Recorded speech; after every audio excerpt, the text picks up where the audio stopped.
समय पहले की बात है। एक हरा भरा जंगल था जहाँ तरह तरह के पशु पक्षी रहते थे। उसी जंगल में एक पेड़ के ऊपर कबूतरों का एक झुंड अपना घोंसला बनाकर रहता था। वो आपस में मिलजुल कर रहते और खुश रहते। एक दिन जब कबूतरों का झुंड भोजन की तलाश में गया हुआ था, तभी एक शिकारी उस जंगल में आया। वो बहुत चालाक था और उसने कबूतरों को पकड़ने के लिए एक जाल बिछाया। उसने जमीन पर कुछ चावल बिखेर दिए और जाल को चावलों के नीचे दबा दिया। फिर वह पेड़ के पीछे छिपकर इंतजार करने लगा। कबूतरों का झुंड आसमान में उड़ता हुआ वापस लौटा। उन्होंने दूर से चावल देखे और खुश हो गए। उन्हें भूख लगी थी और वो बिना सोचे समझे जमीन पर नीचे उतर आए। जैसे ही वो चावल खाने लगे, शिकारी का जाल बंद हो गया और सारे कबूतर उसमें फंस गए। सभी कबूतर घबरा गए और सोचने लगे कि अब क्या करें।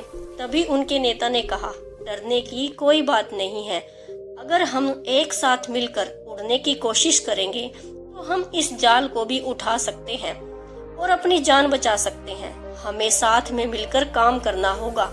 नेता की बात सुनकर सभी कबूतरों ने एक साथ अपने पंख फैलाए और उड़ने लगे। उनके साथ हवा में उड़ गया। शिकारी यह देखकर हैरान रह गया। उसने सोचा कि कबूतर इतने समझदार होंगे, ये तो उसने कभी सोचा ही नहीं था। कबूतरों ने जाल को उठाकर एक पेड़ पर रखा और फिर मिलकर उस जाल को काटने लगे और कुछ ही देर में वे सभी जाल से आजाद हो गए। कबूतरों ने एक दूसरे को धन्यवाद किया और नेता को उसकी समझदारी और सूझबूझ के लिए सराहा।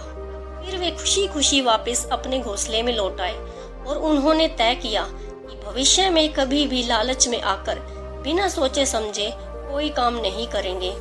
इस कहानी से हमें यह सीख मिलती है कि एकता में बल होता है और मिलकर काम करने से किसी भी कठिनाई का आसानी से सामना किया जा सकता है। Thanks for watching.